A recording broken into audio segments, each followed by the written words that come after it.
श्री शिवाय नमस्तुभे। आप सभी पर महादेव की कृपा सदा बनी रहे।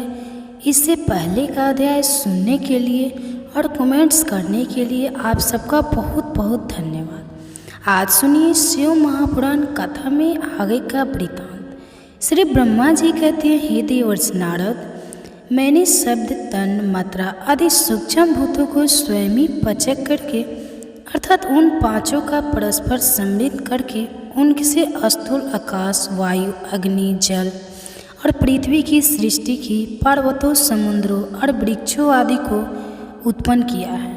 काला से लेकर युग पर्यंत तक जो काल विभाग है उनकी रचना की है। हे मुने, उत्पत्ति और विनाश वाले और भी बहुत से पदार्थों का मैंने निर्माण किया है, परंतु मुझे उससे संतोष नहीं हुआ।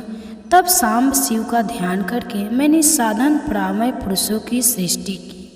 अपने दोनों नेत्रों से मरीजों को, हृदय से भृगु को, सिर से अंगिरा को, ब्यान वायु से मुनि, श्रेय पुलस से उदाय वायु से पुलस को, सम्मान वायु से विशिष्ट को, और अपार से कृति को, दोनों कानों से अत्रि को, प्राणों से दक्ष को, गोद से तुमको अर्थात देवर्षि नारद को, छाया से कंदर्प मुनि को तथा संकल्प से समस्त साधनों के साधन धर्म को उत्पन्न किया है। हे मुनि श्रेष्ठ, इस तरह इन उत्तम साधकों की सृष्टि करके महादेव जी की कृपा से मैंने अपने आप को कृतार्थ माना। तत्पश्चात संकल्प से उत्पन्न हुए धर्म मेरी आज्ञा से मानव रूप धारण करके साधकों की प्रेरणा से साधन में लग गए। इसके बाद मैंने अपने विभिन्न अंगों से देवता, असुर आदि के रूप में असंख्य पुत्रों की सृष्टि करके उन्हें भिन्न भिन्न शरीर प्रदान किए हैं।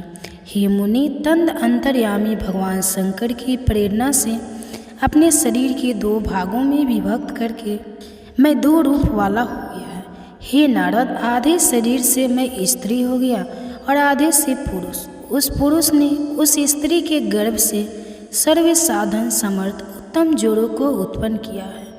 उस जोड़ों में जो पुरुष था वही स्वयंभू मनु के नाम से प्रसिद्ध हुआ। स्वयंभू मनु उच्च कोटि को साधक हुए और जो स्त्री हुई वह शत्रुपा कहलाई। वह योगिनी और तपस्वी हुई।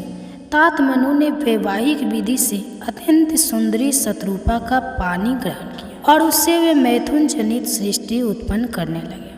उन्होंने शत्रुपा से प्रियव्रत और उत्तपादन नाम के दो पुत्र और 3 कन्याएं उत्पन्न की। कन्याओं के नाम थे आति, देवहूति और प्रसूति। मनु ने आकुति का विवाह प्रजापति रुचि के साथ किया। मजली पुत्री देवहूति कृतम को बहादी और उत्नापाद की सबसे छोटी बहन प्रसूति प्रजापति दक्ष को दे दी। उनकी संतान परंपराओं से समस्त चराचर जगत व्यापत है। रुचि से आकृति के गर्भ से यज्ञ और दक्षिणा नामक स्त्री पुरुष का जोड़ा उत्पन्न हुआ।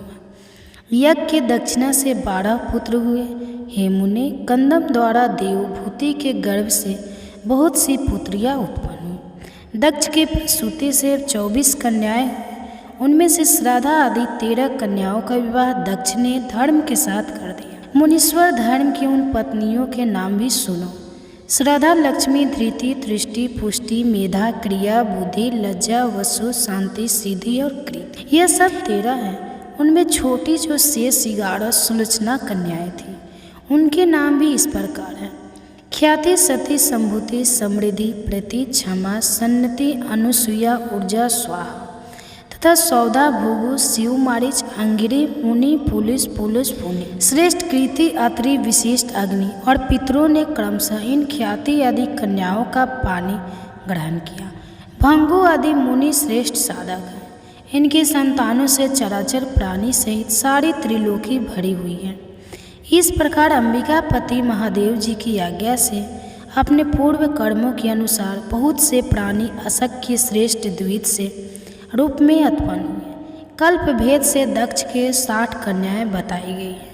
उनमें से 10 कन्याओं का विवाह उन्होंने धर्म के साथ किया और 27 कन्याओं चंद्रमा को विवाह दी और विधि पूर्वक 13 कन्याएं दक्ष ने कश्यप के हाथों में दे दी। नारद, उन्होंने 4 कन्याएं श्रेष्ठ रूप वाले ताक्षी को बहा दी तथा भंगु, आंगिरा और कौसा को 2-2 कन्याएं अर्पित की। उन स्त्रियों से उनके पतियों द्वारा बहुसंख्यक चराचर प्राणियों की उत्पत्ति हुई। मुनि श्रेष्ठ दक्ष ने महात्मा कश्यप को जिन 13 कन्याओं का विधि पूर्वक दान दिया था, उनकी संतानों से सारी त्रिलोकी व्याप्त है। सथावर और जंगम कोई भी सृष्टि ऐसी नहीं है जो कश्यप की संतानों से शून्य हो। देवता, ऋषि, दैत्य, वृक्ष, पक्षी, पर्वत तथा ऋण, लता आदि सभी कश्यप पत्नियों से पैदा हुए हैं। इस प्रकार दक्ष कन्याओं की तानों से सारा चराचर जगत व्यापक है। पाताल से लेकर सत्य लोक पर्यंत समस्त ब्रह्मांड निश्चय ही उनकी संतानों से सदा भरा रहता है, कभी खाली नहीं होता। इस तरह भगवान शंकर की आज्ञा से ब्रह्मा जी ने भली भांति सृष्टि की। पूर्व काल में सर्वव्यापी शंभु ने जिन्हें तपस्या के लिए प्रकट किया था तथा रुद्रदेव ने त्रिशूल के अग्रभाग पर रखकर जिनकी सदा रक्षा की थी, वही सती देवी लोक हित का कार्य संपादित करने के लिए दक्ष के यहाँ प्रकट हुई थी। उन्होंने भक्तों के उद्धार के लिए अनेक लीलाएं की। इस प्रकार देवी शिवा ही सती होकर भगवान शंकर से ब्याह ही की, किंतु पिता के यज्ञ में पति का अपमान देखकर उन्होंने अपने शरीर को त्याग दिया और फिर उसे ग्रहण नहीं किया। वे अपने परम पद को प्राप्त हो गए। फिर देवताओं की प्रार्थना से ही वे शिवा पार्वती रूप में प्रकट हुए और भारी तपस्या करके पुनः भगवान शिव को उन्होंने प्राप्त कर लिया। मुनीश्वर इस जगत में उनके नाम अनेक प्रसिद्ध हुए। उनके कालिका, चंडिका, भद्रा, चामुंडा, विजया, जया, जयंती, भद्रकाली, दुर्गा, भगवती, कामाख्या, कामंदा, अम्बा, मृदानी और स्वर्ग मंगला आदि अनेकों नाम हैं जो भोग और मोक्ष दोनों ही देने वाले हैं। ये सभी नाम उनके गुण और कर्मों के अनुसार हैं। और मुनि श्रेष्ठ, इन प्रकार मैंने सृष्टि कर्म का तुमसे वर्णन किया है। ब्रह्मांड का यह सारा भाग भगवान शिव की आज्ञा से मेरे द्वारा रचा गया। वे मनोरम शिवलोक में शिवा के साथ स्वच्छंद ब्याह करते हैं। भगवान शिव स्वतंत्र परमात्मा है, निर्गुण और सगुण भी वही है। श्री सूत जी कहते हैं, हे मुनीश्वर, ब्रह्मा जी की यह बात सुनकर नारद जी ने विनयपूर्वक उन्हें प्रणाम किया और फिर पूछा, भगवान भक्त वत्सल भगवान शंकर कैलाश पर्वत पर कब गए और महात्मा कुबेर के साथ उनकी मित्रता कब? परिपूर्ण मंगल विग्रह महादेव जी ने वहाँ क्या किया, यह सब मुझे बताइए। इसे सुनने के लिए मेरे मन में बड़ा कौतूहल है।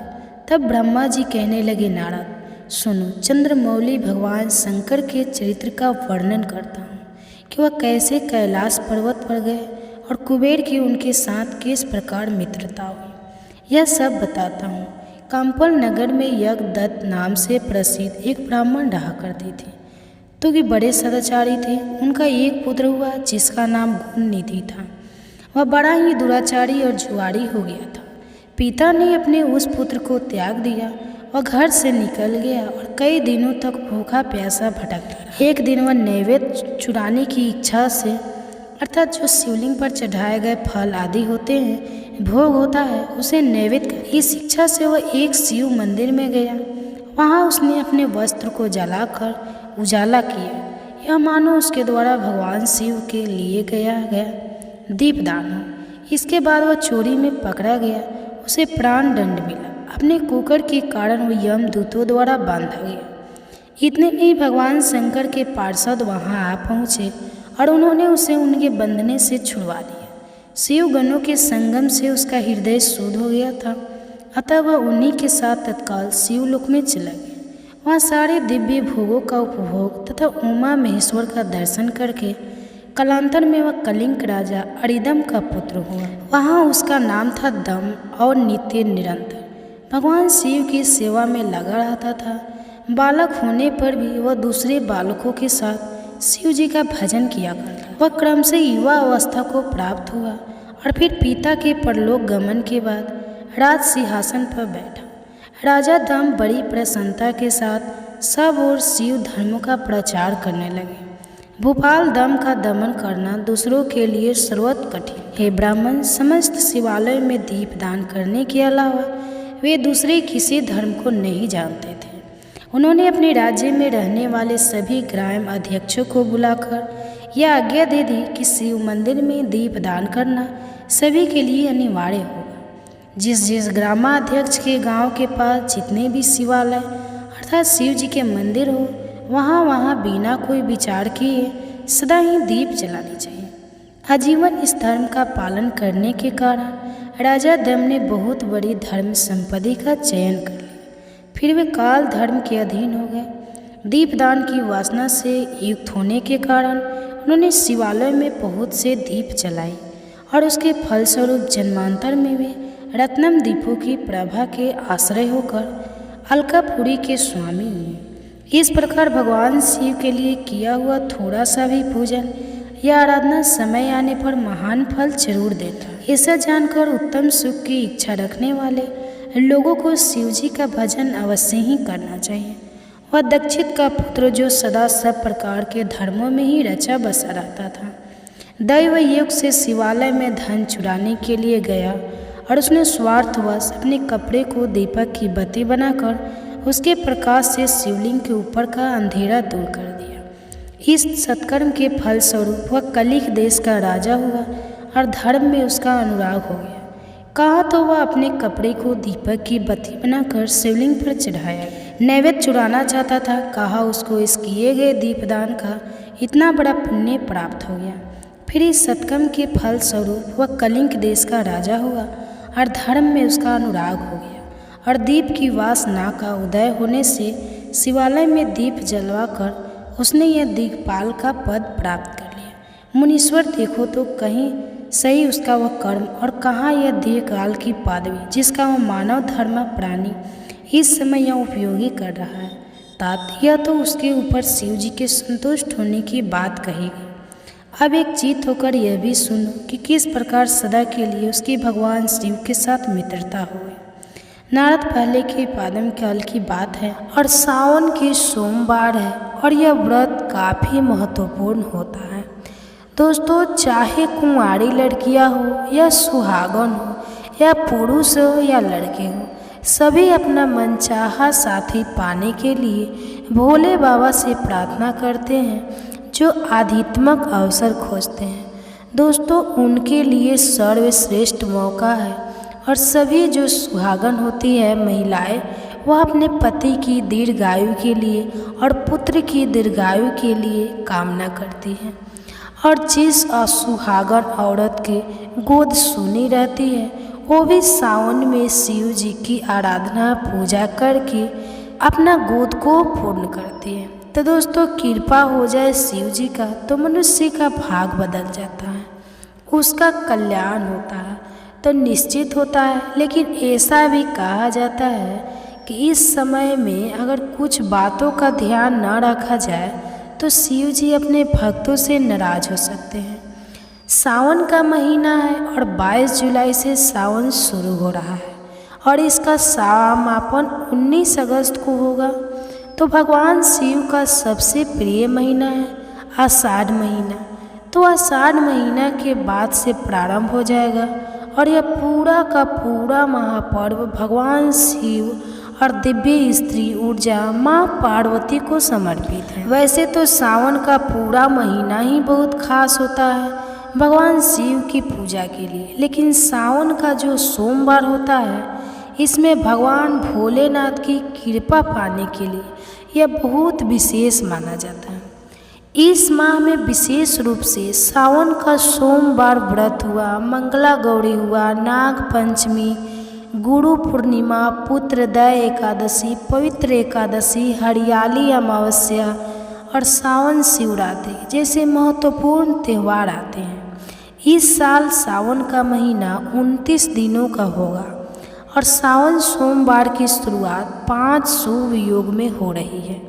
यानी सावन का जो सोमवार है उसी दिन से पहला जो सावन है वह सोमवार से ही शुरुआत हो रहा है और इतने सारे शुभ योग बन रहे हैं। प्रीति योग बन रहा है, आयुष्मान योग बन रहा है, नवम पंचम योग बन रहा है, सस योग बन रहा है। तो सभी योग एक तरह से राजयोग है। दोस्तों, कहा जाता है जो आपके जीवन में बहुत सारी धन संपत्ति का आगमन करेंगे, स्वार्थ सिद्धि योग बन रहा है और 29 दिनों का सावन होने वाला है और कुछ खास राशियां हैं जिनको अपार लाभ की प्राप्ति होगी। यह मैं अगली वीडियो में बताऊंगा। दोस्तों, सावन माह के कृष्ण पक्ष की प्रतिपदा तिथि 21 जुलाई रविवार दोपहर 3:46 से शुरू हो रही है और 22 जुलाई सोमवार दोपहर को 1:01 तक रहने वाली है। और इस बार सावन में जो 5 सोमवार पड़ेंगे, तो पहला सोमवार 22 जुलाई तथा 29 जुलाई और तीसरा है 5 अगस्त और चौथा है 12 अगस्त को और पांचवा आपको 19 अगस्त को पड़ेगा। अब यह ध्यान रखना है कि सावन के दौरान कुछ कार्य हैं जिन्हें आपको जरूर करना है सभी को। और सावन के कुछ ऐसे काम हैं, चौमासा लग जाता है, भगवान विष्णु योग निद्रा में चले जाते हैं, सभी भक्त है, साधु संत है, इन सभी के लिए ये समय बहुत अमूल्य होता है। तो यह चौमासा जो है एक वैदिक यज्ञ के बराबर होता है। चौमासे में भगवान शिव पूरी धरती का, पृथ्वी का भार ग्रहण करके रखते हैं। इसलिए सावन मास की और यह चौमासा के जो प्रधान देवता होते हैं यह भोलेनाथ ही होते। तो सभी को ध्यान रखना है कि कुछ ऐसा काम ना करें कि भोलेनाथ आपसे नाराज हो जाए। तो सबसे पहले तो प्रतिदिन आपको शिव जी को 1 लोटा जल अर्पित करना चाहिए हर सुबह, और नहीं अगर रोज कर सकते तो कम से कम प्रत्येक सोमवार को अवश्य अभिषेक करें। इसे सावन मास में समुद्र मंथन भी किया गया था। दोस्तों, समुद्र मंथन के बाद जो हालाहाल विष निकला था ना, उसे भगवान शंकर ने कंठ में समाहित कर लिया था और सृष्टि की रक्षा की थी और 20 पान से महादेव का कंठ नीलकंठ हो गया था। इसलिए इस समय भगवान का नाम नीलकंठ भी पड़ा था। दोस्तों, विष के प्रभाव को कम करने के लिए सभी देवी देवताओं ने उन्हें जल अर्पित किया था। इसलिए इस माह में शिवलिंग पर जल चढ़ाने का खास महत्व होता है और इसलिए हर जगह आप देखते हैं कांवड़ चढ़ती है, भोले बाबा को जल चढ़ाया जाता है। शिव पुराण में भी उल्लेख है कि भगवान शिव स्वयं ही जल है, इसलिए जल से उनका अभिषेक के रूप में आराधना करने से उत्तम फलों की प्राप्ति होती है। तो दोस्तों, सोमवार के दिन आपको क्या करना है? प्रत्येक सोमवार को एक काम करना है, लेकिन पहले सोमवार को बता दे रहा हूँ आपको एक विशेष चीज़ इस बार आपको अपने जल के लोटे में डाल लेनी है। क्या करना है? सोमवार के दिन सबसे पहले ब्रह्मा मुहूर्त में उठकर भोलेनाथ का ध्यान करते हुए व्रत का संकल्प कीजिए। फिर स्नान करने के बाद साफ सुथरे वस्त्र धारण करें। भगवान सूर्य देव को 1 लोटा जल अर्पित करें। इसके बाद आप चाहे तो किसी मंदिर जाकर के या घर में ही जल से भरा लोटा लेकर शिव जी का अभिषेक कीजिए। तो कौन से शिवलिंग का अभिषेक करना चाहिए? बहुत लोग प्रश्न करते हैं। तो आपको या तो अगर आपके अंदर बहुत सारी आपको पावन चाहिए, पैसा चाहिए, तो आपको सबसे अच्छा है भारत का शिवलिंग इस्तेमाल करना चाहिए। अगर आपको लक्ष्मी प्राप्ति की इच्छा है, आपके घर में कलह ज़्यादा है, कलेश से मुक्ति चाहिए, शांति चाहिए, डिप्रेशन में आपके घर के लोग रहते हैं, तो आपको घर पर फटिक का शिवलिंग स्थापित करना चाहिए। और अगर आप चाहते हैं कि नॉर्मल सब कुछ एक आम इंसान के लिए हो, तो शिवलिंग सर्वश्रेष्ठ होता है, तो आप वह भी स्थापित कर सकते हैं। जो भी शिवलिंग आप स्थापित करेंगे, कोशिश करें अभी उसमें एनर्जी जड़ हो और आपके अंगूठे के बराबर होनी चाहिए। शिवलिंग का आपको इस दिन, या फिर अगर आपके पास शिवलिंग नहीं है तो पार्थिव शिवलिंग कुछ लोग सिर्फ मिट्टी से बनाना बता देते हैं, इस तरह से नहीं बनाई जाती है। पार्थिव शिवलिंग बनाने की एक विशेष विधि होती है, आपको वैसी बनानी चाहिए या फिर बेस्ट होता है। अगर आपके पास कोई शिवलिंग नहीं है और तो आप जाकर घर के आसपास जो भी शिव मंदिर हो वहाँ पर आप जल अर्पित कर सकते हैं।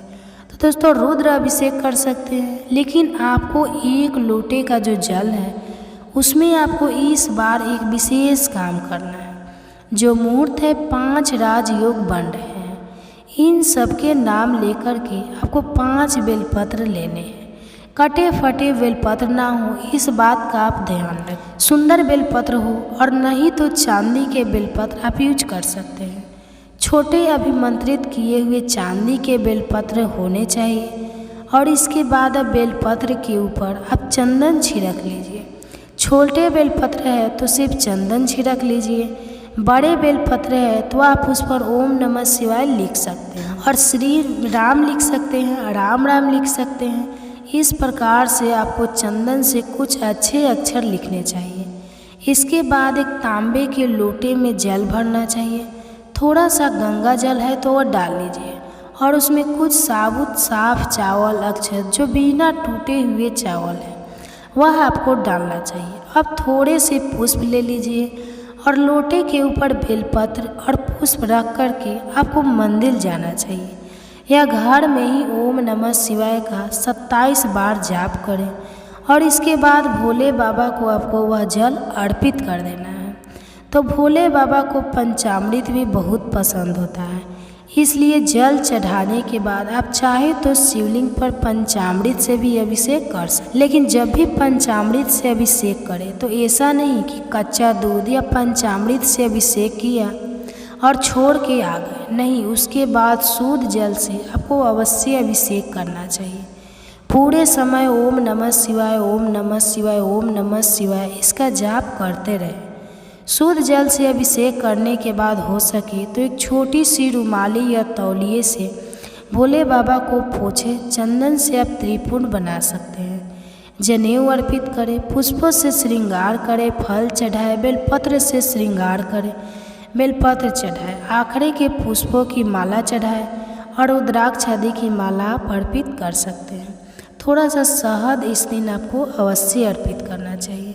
अगर आप चाहते हैं आपके रिलेशन मधुर हो तो आपको थोड़ा सा शहद भी अर्पित करना चाहिए और धूप दीप करें। फिर वहीं बैठ करके आप चाहे तो शिवलिंग शास्त्र का पाठ करिए। दोस्तों, पंचाक्षर स्तोत्र का पाठ करिए, शिव तांडव स्तोत्र का पाठ कर सकते हैं, शिव जी की चालीसा पढ़ सकते हैं और आप चाहे तो किसी पंडित जी के द्वारा रुद्राक्ष का पाठ भी कर सकते हैं।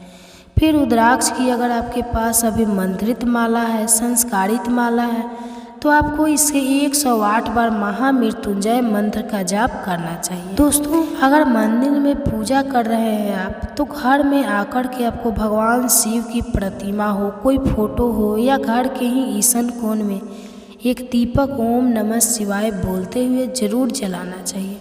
और अगर फोटो आदि मूर्ति आदि है तो उन्हें तिलक लगाकर पूजा अवश्य करें। थोड़ा सा भोग अर्पित करें। अंत में अगर आप चाहें तो श्रावण मास के सोमवार के व्रत की कथा भी सुन सकते हैं और श्रद्धापूर्वक भगवान शिव की आरती करें।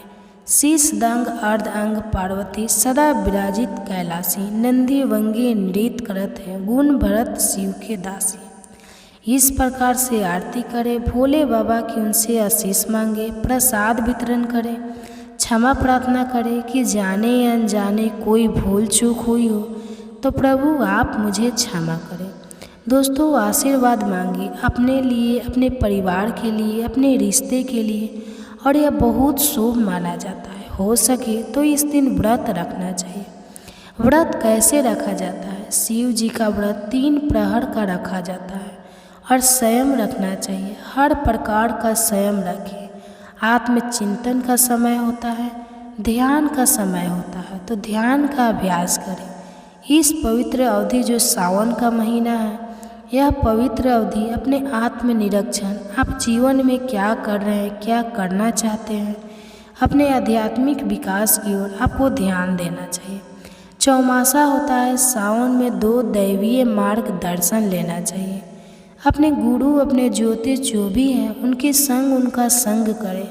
याद रखें, सावन आध्यात्मिक क्रियाकलाप का अवसर है, परमात्मा से जुड़ने का समय है। तो भगवान शिव की कृपा आप सब पर बनी रहे और सावन के पवित्र महीने में आध्यात्मिक शुभता और शुद्धता इसको बनाए रखने के लिए कुछ चीज़ों से बचने की भी सलाह दी जाती है। दोस्तों, एक तो सावन में जहाँ तहाँ निवास नहीं करना चाहिए। कीड़े मकोड़े बहुत ज़्यादा निकलते हैं, घर में नकारात्मक बढ़ जाती है। तो तो इस मौसम में अपने घर को हर समय साफ सुथरा आपको रखना चाहिए। कूड़ा कचरा नहीं इकट्ठा करके रखना चाहिए। सुबह शाम आपको सुगंधित धूप करनी चाहिए। इससे एक तो घर का वातावरण पवित्र रहता है और कम से कम ओम नमः शिवाय का कम से कम 11 माला का या एक ही माला कीजिए सच्चे दिल से, पर आपको जाप अवश्य करना चाहिए। सावन के पूरे महीने में आपको सात्विक भोजन करना चाहिए।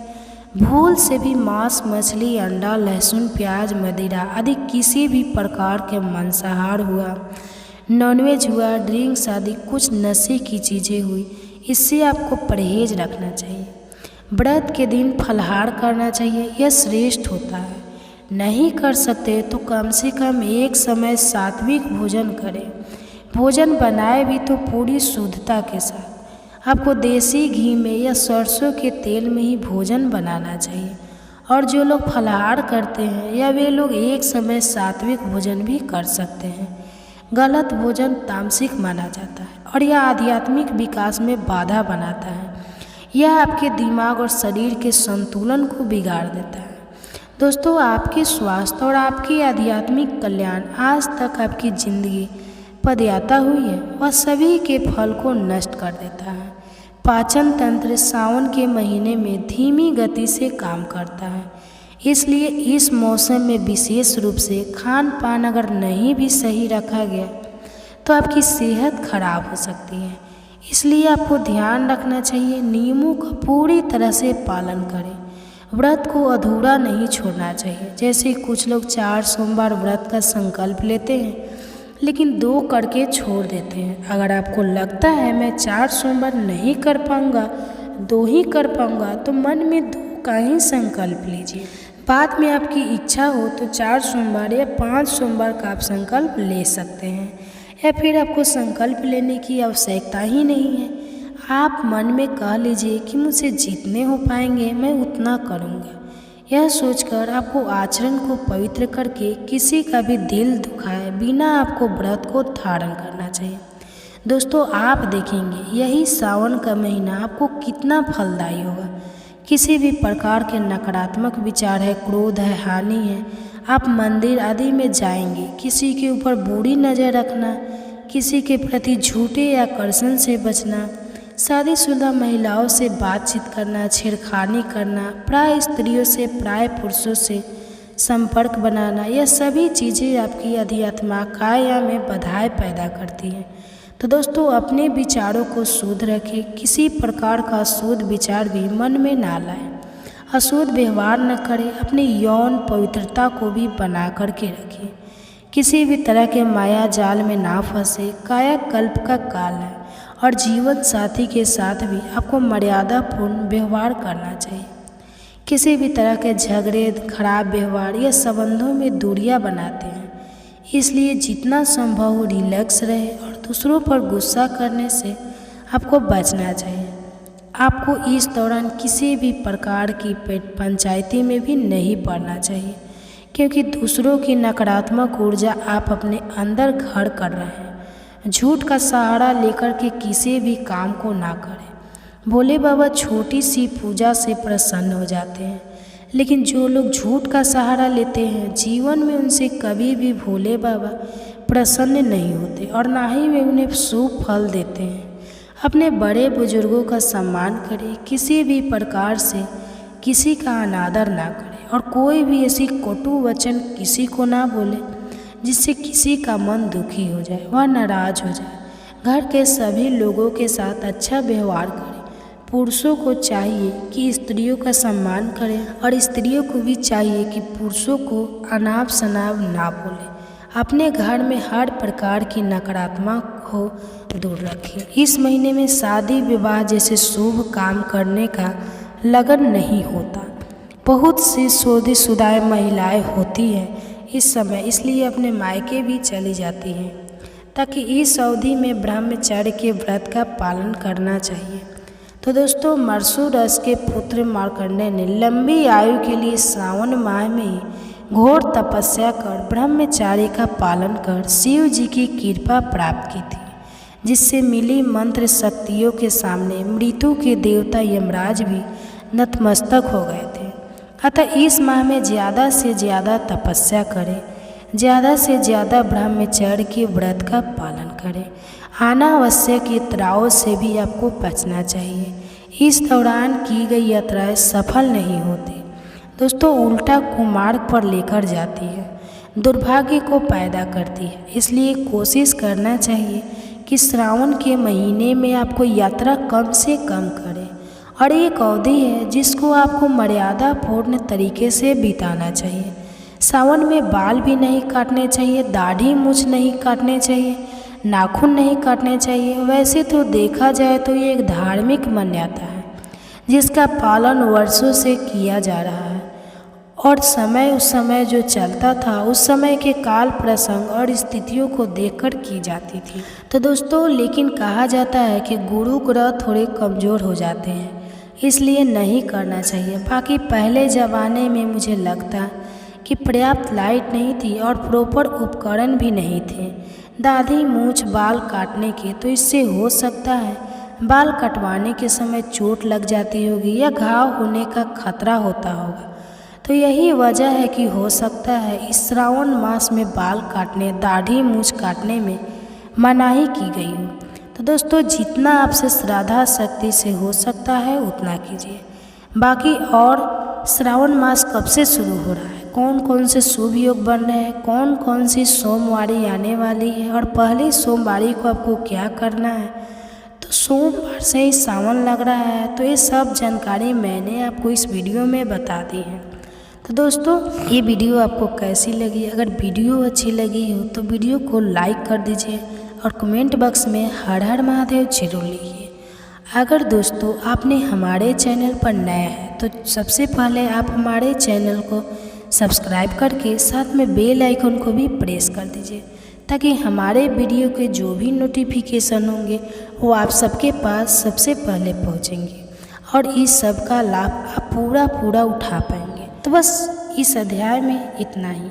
आगे की अध्याय सुनने के लिए आप हमारे चैनल पर बने रहें। आज सुनिए शिव महापुराण कथा में आगे का वृत्तांत जो विश्व की उत्पत्ति, स्थिति और लय आदि के एकमात्र कारण है। गौरी गिरिराज कुमारी उमा के पति हैं, तगड़े हैं जिनकी कृति का कहीं अंत नहीं है, जो माया के आश्रित होकर भी उससे अत्यंत दूर हैं तथा जिनका स्वरूप अंचित है। उन विमल बोध स्वरूप भगवान शिव को मैं प्रणाम करता हूँ। मैं स्वभाव से ही उन अनादि शांत स्वरूप एकमात्र पुरुषोत्तम शिव जी की वंदना करता हूँ, जो अपनी माया से इस संपूर्ण विश्व की सृष्टि करके आकाश की भांति इसके भीतर और बाहर भी स्थित है। जैसे लोह चुंबक से आकर्षित होकर उसके पास ही लटका रहता है, ठीक उसी प्रकार ये सारे जगत सदा सब और इसके आसपास ही भ्रमण करते हैं, जिन्होंने अपने ही इस प्रपंच को रचने की विधि बताई थी, जो सबसे भीतर अंतर्यामी रूप से विराजमान है और जिनका अपना स्वरूप अत्यंत गुण है। उन भगवान शिव की मैं सादर वंदना करता हूँ। व्यास जी कहते हैं, जगत के पिता भगवान शिव, जगन माता कल्याणमय पार्वती जी तथा उनके पुत्र गणेश जी को नमस्कार करके हम इस पुराण का वर्णन करते हैं। एक समय की बात है, नैमिषारण्य में निवास करने व आले सैनक आदि सभी मुंदजसा ऋषि पूछने लगे, हे महाभाग्य जी, विदेश्वर संगीता जी को साधे साधन खंड नाम वाली शुभ और उत्तम कथा है, उसे तो हम लोगों ने सुन लिया। उसका आदि भाग बहुत ही रमणीय है तथा वह शिव भक्तों पर भगवान शिव का वात्सल्य स्नेह प्रकट करने वाली है। हे विद्व, आप भगवान शिव के परम उत्तम स्वरूप का वर्णन कीजिए, साथ ही शिव और पार्वती के दिव्य चरित्रों का पूर्ण रूप से श्रवण भी कराइए। हम पूछते हैं, निर्गुण महेश्वर लोक में सगुण रूप धारण कैसे करते हैं? हम सब लोग विचार करने पर भी शिव जी के तत्व को नहीं समझ पाते।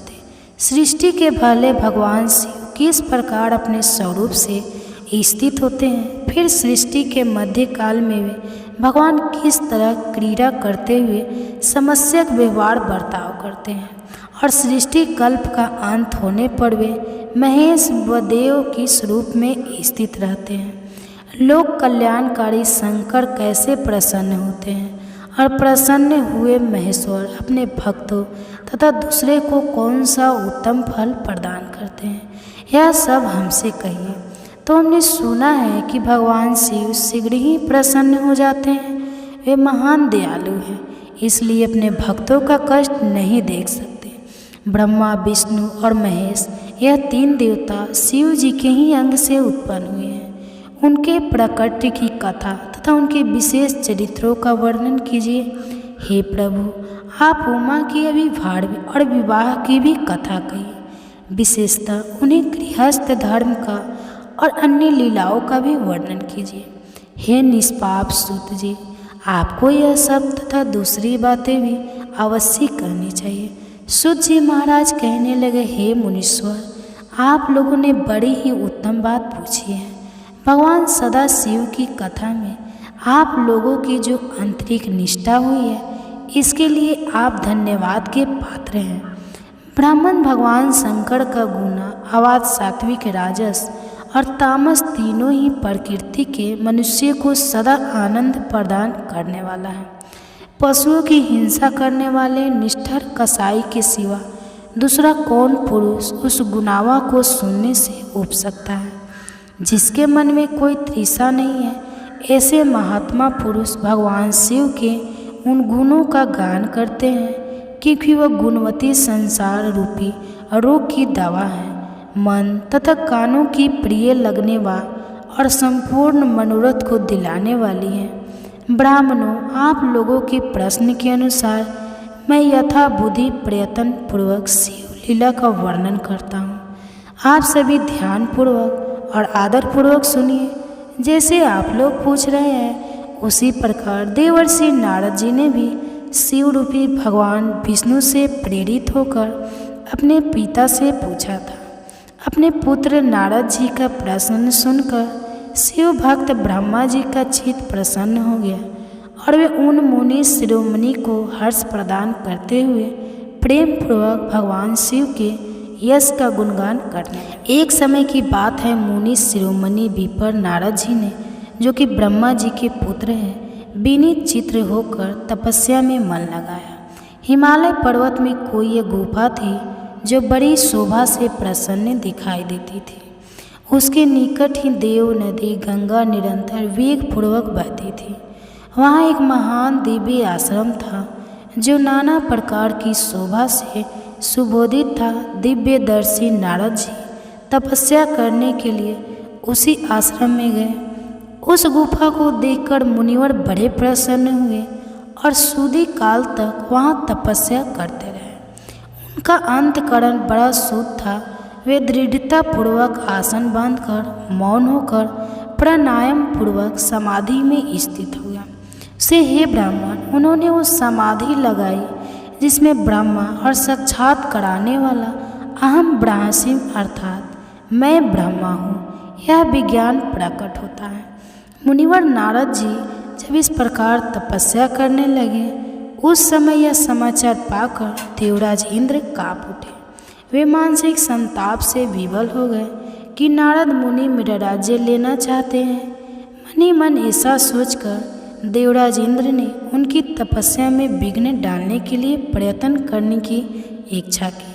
उस समय देवराज ने अपने मन से कामदेव की स्मरण किया। स्मरण करते ही कामदेव जी आ गए। महेंद्र ने उन्हें नारद जी की तपस्या में विघ्न डालने का आदेश दे डाला। आज्ञा पाकर कामदेव बसंत को अपने साथ लेकर बड़े गर्व से उस स्थान पर गए और अपना उपाय करने लगे। उन्होंने वहां शीघ्र अपनी सारी कलाएं रच डाली। बसंत ने भी मंदम होकर अपना प्रभाव अनेक प्रकार से प्रकट किया। हे मुनिवर, कामदेव और बसंत के अथक प्रयास करने पर भी नारद मुनि के मन में विकार नहीं उत्पन्न हो पाया। महादेव जी के अनुग्रह उन दोनों का गर्भ चूर्ण चूर्ण हो गया। शौनक आदि महर्षि हो, ऐसा होने में जो कारण था उसे भी आदरपूर्वक सुनो। महादेव जी की कृपा से ही नारद मुनि पर कामदेव का कोई असर नहीं पड़ा। पहले उसी आश्रम में काम शत्रु भगवान शिव ने उत्तम तपस्या की थी और फिर वही उन्होंने मुनियों की तपस्या का नाश करने वाले कामदेव को शीघ्र ही भस्म कर डाला। उस समय रति ने कामदेव को पुनः जीवित करने के लिए देवता गणों से प्रार्थना की थी। तब देवताओं ने समस्त लोगों का कल्याण करने वाले भगवान शंकर से प्रार्थना की। उनकी प्रार्थना करने पर और कहने लगे, देवताओं, कुछ समय व्यतीत होने के बाद कामदेव जीवित तो हो जाएंगे, परंतु यहाँ उनका कोई उपाय नहीं चल सकेगा। अमरगण यहाँ खड़े होकर लोग चारों ओर जितनी दूर तक की भूमि को नेत्र से देख पाते हैं, वहाँ देख कामदेव के बाणों का कोई प्रभाव नहीं चल सकेगा, इसमें कोई संयम नहीं। भगवान शंकर के ऐसे वचन सुनकर उस समय वहाँ नारद जी के प्रति कामदेव जी का निजी प्रभाव मिथ्या साबित हुआ। वे शीघ्र ही स्वर्ग लोक में देवराज इंद्र के पास लौट गए। वहाँ कामदेव ने अपना सारा वृत्तांत और मुनि का प्रभाव कह सुनाया। उसके बाद देवराज इंद्र की आज्ञा से वे बसंत के साथ अपने स्थान को लौट गए। उस समय देवराज इंद्र को बड़ा आश्चर्य हुआ। उन्होंने नारद जी की भूरी भूरी प्रशंसा की, परंतु शिव जी की माया से मोहित होने के कारण वे उस पूर्व वृत्तांत को स्मरण ही नहीं कर पाए। वास्तव में यह संसार के भीतर सभी प्राणियों के लिए शिव शंभु की माया को जानना और समझना बड़ा ही कठिन है। जिसने भगवान शिव के चरणों में अपने आप को समर्पित कर दिया हो, उस भक्त को छोड़कर शेष सारा जगत उनकी माया से मोहित हो ही जाता है। नारद जी भी भगवान शंकर की कृपा से वहाँ चिरकाल तक तपस्या में लगे रहे। जब उन्होंने अपनी तपस्या को पूर्ण हुए समझा, तब वे मुनि उससे विरत हो गए। कामदेव पर मेरी विजय हुई, ऐसा मानकर उन मुनीश्वर के मन में व्यर्थ ही गर्व हो गया। भगवान शिव की माया से मोहित होने के कारण उन्हें यथार्थ बात का ज्ञान ही नहीं रहा, अर्थात वे यह नहीं समझ सके कि कामदेव को पराजित होने में भगवान शंकर का ही प्रभाव का कारण है। उस माया से अत्यंत मोहित होकर मुनि शिरोमणि नारद जी अपना काम विजय संबंधी वृत्तांत बताने के लिए तुरंत ही कैलाश पर्वत पर चले गए। उस समय वे विजय के मध्य से उन्मत्त हो रहे थे। वहाँ रुद्रदेव को नमस्कार प्रणाम करके गर्व से भरे हुए मुनि ने अपने आप को महात्मा मानकर तथा अपने ही प्रभाव से कामदेव पर अपनी विजय हुई समझकर उन्हें सारा वृत्तांत कह सुनाया। वह सब सुनकर भक्त वत्सल भगवान शिव ने नारद से जो भी की अपनी अर्थात शिव जी की माया से ही मोहित होने के कारण काम विजय के अर्थात कारण को नहीं जानते थे और अपने विवेक को भी खो बैठे थे। कहने लगे, रुद्र कहने लगे, तात नारद, तुम बड़े विद्वान हो और धन्यवाद के पात्र हो, परंतु मेरी यह बात ध्यान देकर सुनो। आपसे फिर कभी ऐसी बात कहीं भी मत कहना, विशेषतः भगवान विष्णु के सामने तो इसकी चर्चा बिल्कुल भी मत करना। तुमने मुझसे अपना जो वृत्तांत बताया है उसने पूछने पर भी दूसरों के सामने मत कहना। यह सीधी संबंधी वृत्तांत सर्वथा गुप्त रखने योग्य है, इसे कभी किसी पर प्रकट नहीं करना चाहिए। तुम मुझे विशेष प्रिय हो, इसलिए अधिक जोर देकर मैं तुम्हें यह शिक्षा देता हूँ और इसे ना कहने की आज्ञा भी देता हूँ, क्योंकि तुम भगवान विष्णु के भक्त हो और उन्हें भक्त हुए तो मेरे भी अत्यंत अनुगामी हो। इस प्रकार कुछ कहकर संसार की सृष्टि करने वाले भगवान रुद्र ने नारद जी को शिक्षा दी। भगवान विष्णु नारद मुनि को प्रेम पूर्वक उपदेश देकर श्री शिव का स्मरण वंदन और सत्वन करके वहाँ से अंतर ध्यान हुए। तो जय भोलेनाथ, यह थी आज की कथा। उम्मीद है आपको पसंद आई होगी। इससे आगे का वृत्तांत सुनने के लिए कृपया आप अगले अध्याय के अनुसार जरूर कीजिएगा। दोस्तों, भगवान शिव काले धागे की आपकी इस वीडियो को जो भी सच्चे दिल से लाइक करे, उसकी दुख दर्द पीड़ा गरीबी तमाम परेशानी दूर कर देना। तो मेरे महादेव, हम सब आपकी ही दो संतान हैं। हमसे यदि कोई भूल हो जाए तो हमें क्षमा करें, वीडियो को लाइक ज़रूर करें। तो मेरे महादेव का महीना शुरू हो चुका है। भगवान शिव को सावन का राजा भी कहा जाता है। वर्षा ऋतु, फसल आदि, प्रकृति आदि, पहाड़ों से बहते झरने साक्षात महादेव का स्वागत करते हैं। प्रकृति भी शिव के आने का बड़ी हर्षोल्लास के साथ स्वागत करती है। तो दोस्तों, इस बार तो सावन का महीना बहुत ही पवित्र है, क्योंकि अगस्त तक रहने वाली है और इस सावन में 5 सोमवार पड़ने वाले हैं। ऐसे में सावन का पावन महीना, पवित्र दिन, पवित्र पल, गंगा जल से भी पवित्र सावन का महीना खत्म होने से पहले शरीर के इस भाग पर आज ही बांधे एक काला धागा। यशोदा माँ ने भी पहनाया था श्री कृष्ण को काला धागा। शिव को है समर्पित काला धागा। शिव जी की कृपा से, जगदम्बा की कृपा से, शनि महाराज की कृपा से, हनुमान जी की कृपा से घर में धन धान्य के भंडार भर जाएंगे। अंकुत धन और 9 निधियों के स्वामी, धन के अधिपति कुबेर धन संपत्ति का वरदान देंगे। आपकी हर मनोकामना पूर्ण हो जाएगी। धन, ऐश्वर्य, सुख, समृद्धि, यश, वैभव, कीर्ति, उत्तम फल पाकर आप सधन सफल इंसान बन जाएंगे।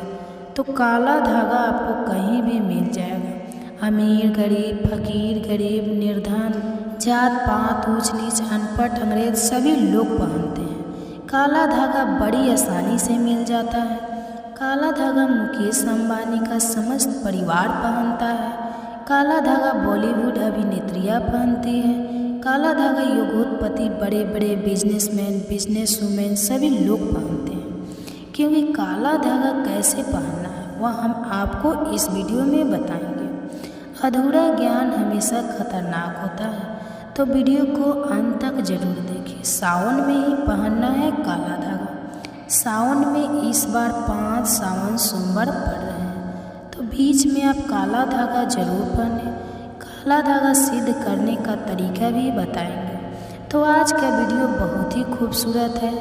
अगर आज का जो वीडियो आपने मिस कर दिया तो समझो आपने साक्षात कालों के भी काल, महाकाल की कृपा को ठुकरा दिया है।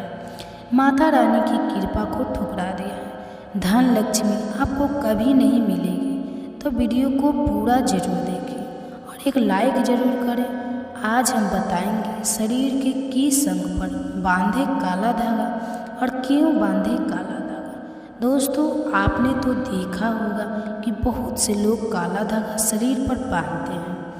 तो कई बड़े उद्योगपति काला धागा शरीर के विशिष्ट हिस्से में बांधते हैं। यहाँ तक कि अगर आप ध्यान से देखें तो हमारे प्रधानमंत्री के हाथों में भी आपको काला धागा बंधा हुआ दिख जाएगा। तो कहीं ये सक्सेस का महामंत्र तो नहीं है?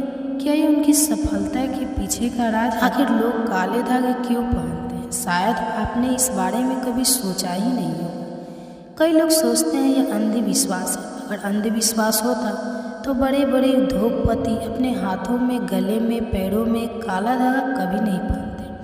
बिना सर पैर की बातें करने वाले आपको बहुत कुछ मिल जाएंगे, लेकिन तर्क कोई नहीं देता। आज हम इस वीडियो को पूरा तर्क दे रहे हैं, साबुत के साथ। वैसे अगर देखा जाए तो काला रंग नकारात्मक ऊर्जा को उत्पन्न करता है और इसलिए किसी भी पूजा पाठ या शुभ कार्य में काले रंग के कपड़े नहीं पहने जाते।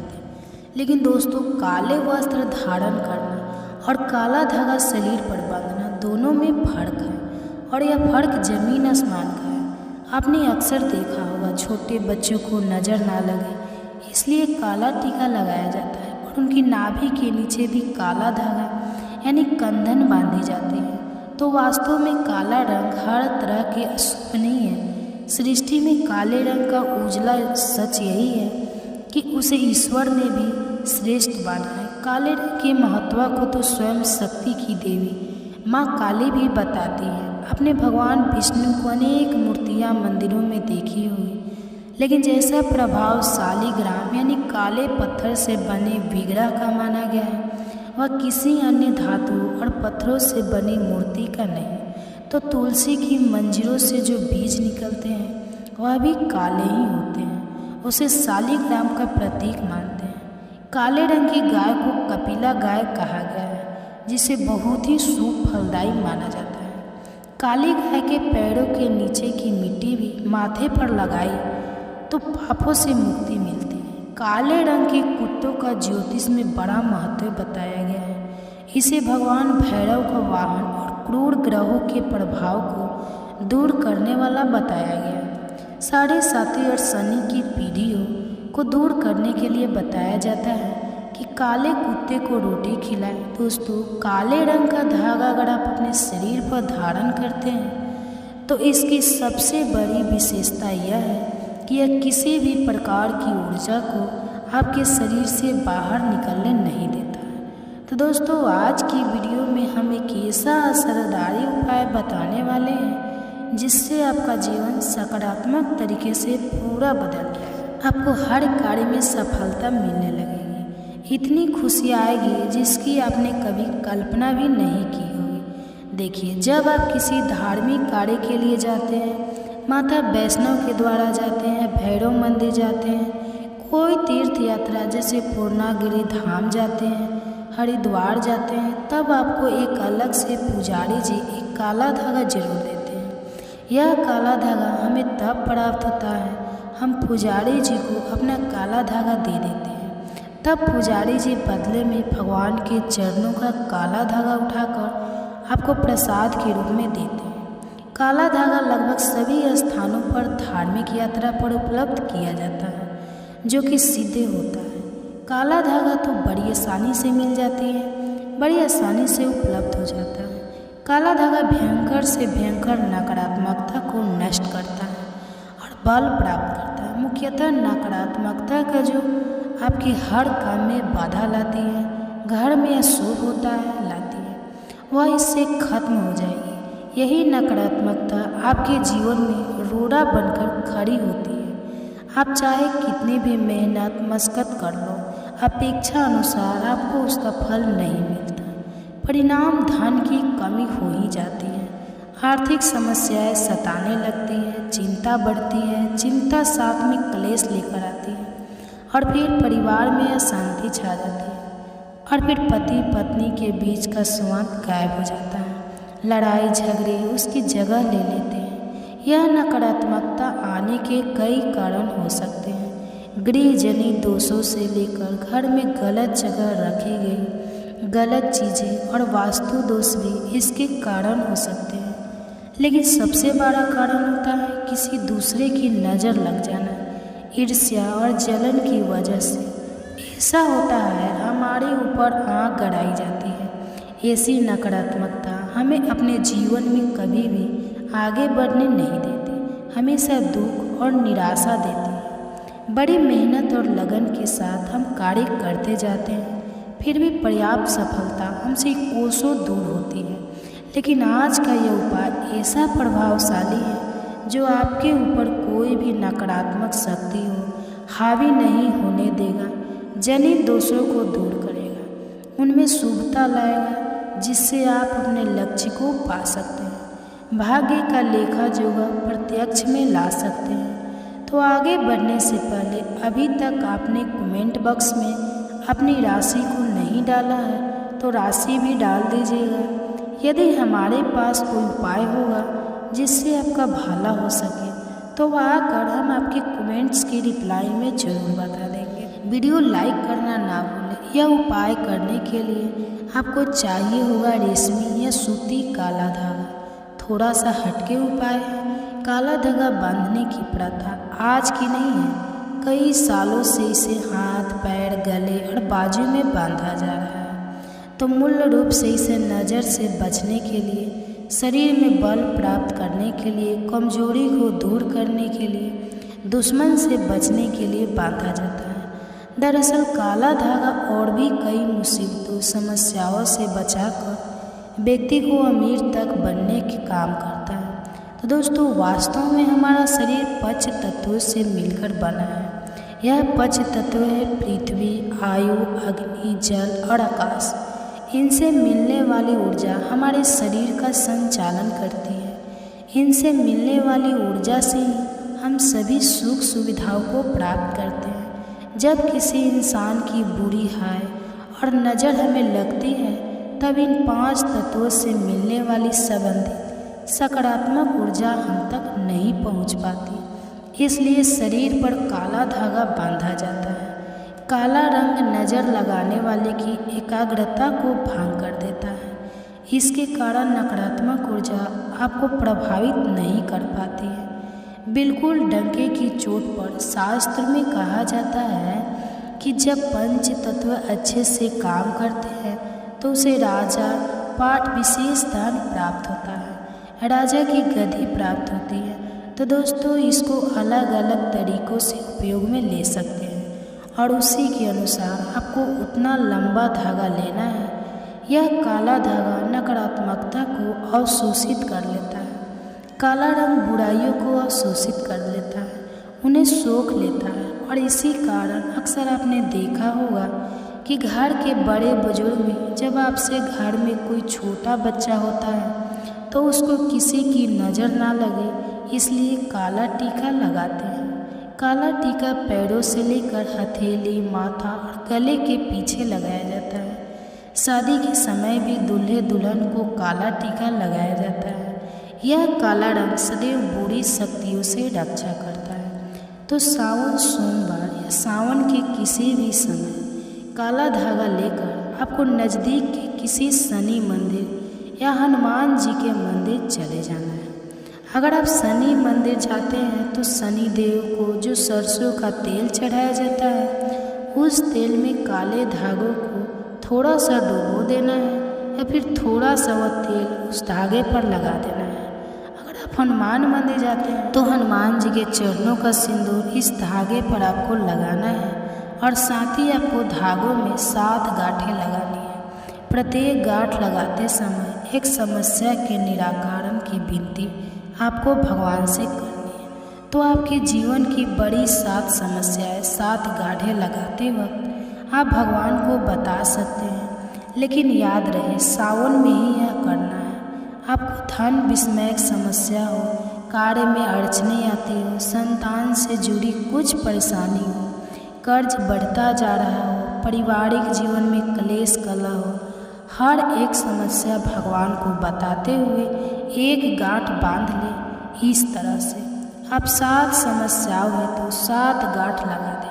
फिर भगवान के चरणों में एक दीप जलाकर ओम नमः शनिचराय नमः इस मंत्र का 21 बार जाप करें। इससे क्या होगा, वह काला धागा सिद्ध हो जाएगा। बगैर सिद्ध करे काला धागा पहनने से कोई फायदा नहीं होता, बिल्कुल नुकसान ही मिलेगा।